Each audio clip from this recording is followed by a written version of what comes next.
All right, people. So we are less than 19 days away from Anthony Joshua, Jake Paul. Now, this announcement came. It did come out of left field, even though they've been talking about this fight for months.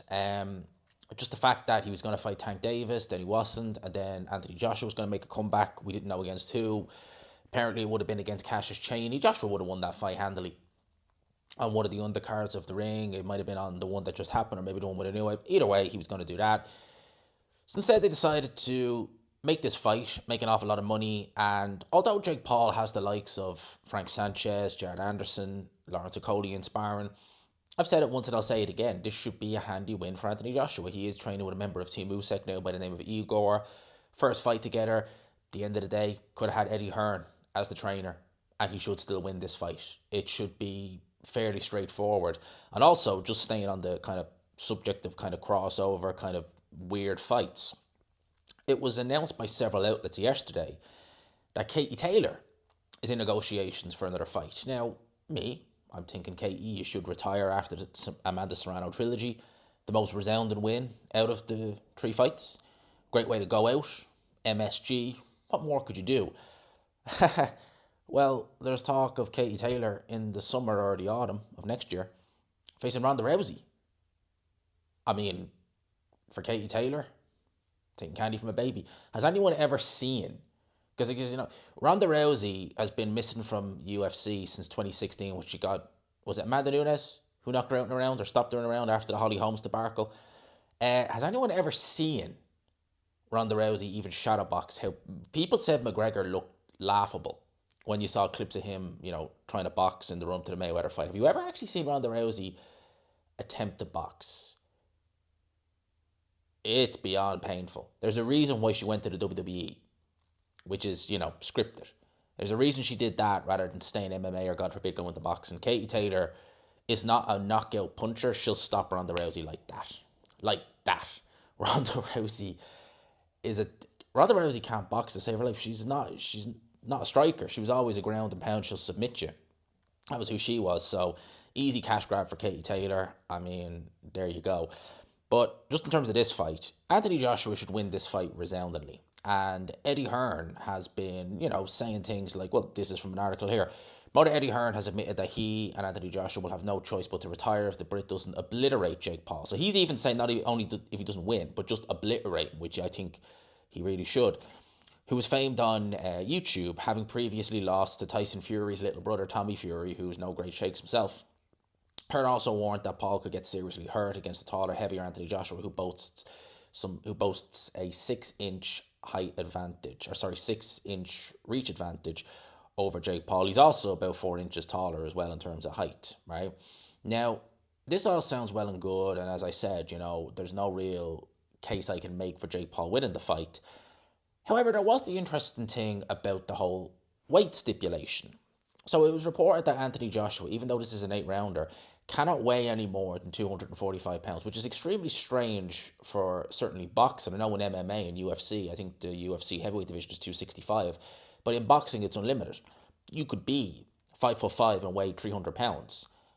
You're not going to look like much of a heavyweight in terms of height, but you're still officially heavyweight. You can weigh that. So he's never, and Anthony Joshua's always been a heavyweight. In the amateurs, it was super heavyweight. So he's never had to make weight ever for a fight. It's a completely alien concept to him. He might have a weight that he wants to maybe hit or get close to going into a respective fight, but he's never had to actively try and make said weight, if you get me.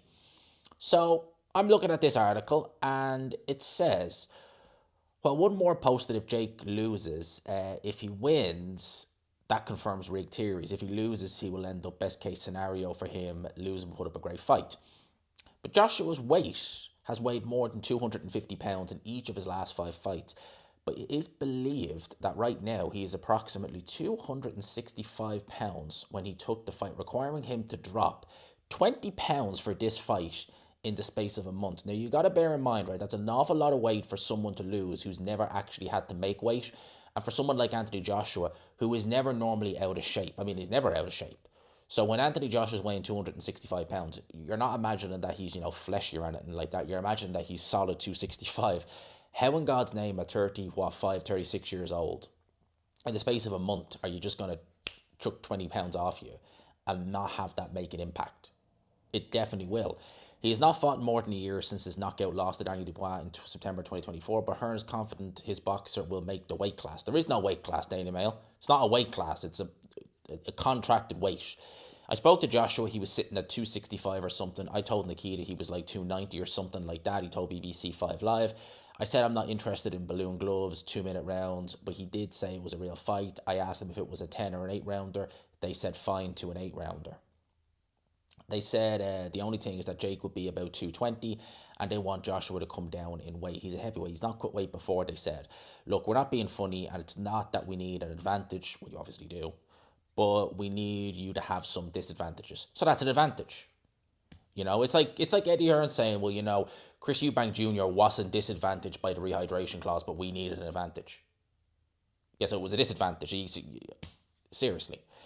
So yeah, this is the interesting bit here. That's interesting. So Anthony Joshua, that article was a few days ago. So we'll say it was about 3 days ago. So Anthony Joshua, within 20 days, has to cut 20 pounds. That's a pound a day for someone who's never had to do that his whole pro career, going into a fight against the YouTuber. I'm not saying it's going to make a difference or it's going to sway anything. No, Jake Paul is never going to win this fight. But it is a bit of a worry.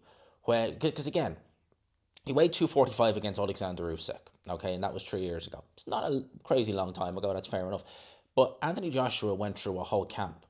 Would have went into that camp maybe 3 months beforehand, weighing say 260, and over the course of that camp, weight came down gradually. You know, was still strong, was still doing what he needed to do, and then weighed 240, 245 the night of the fight. That's over the course of, we'll say, 90 to 100 days, 20 days.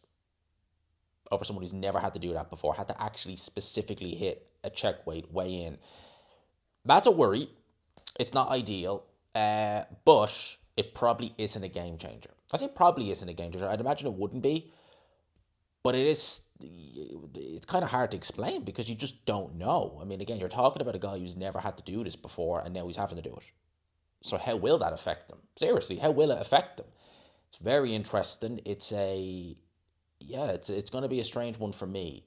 It's going to be interesting to see how Anthony Joshua copes with having to do that as well. Because again, if you're talking about training with Team Usyk, well, again, Usyk would have had to make cruiserweight at one stage, but he hasn't done that in 7 years.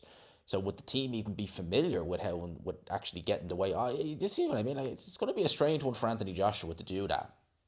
Having said that, I still don't see this being, well, an issue at all for Anthony Joshua, really, in terms of, the fight night. I think he's going to beat Jake Paul soundly. I think Jake Paul is going to feel probably a jab even on his arms and just think, hell no, I don't want none of that. Never mind how much I'm getting paid. I don't care if people say, I went down and around. I am not having that. Because honestly, like, if he thinks that maybe it was intimidating being across the ring from a 60-year-old Mike Tyson, if he was a bit cautious about Chavez Jr. and people like that, was it the first Tyron Woodley fight where he got kind of somewhat staggered a bit? If he thinks that they're intimidating punchers, mate, seriously, you ain't seen nothing yet.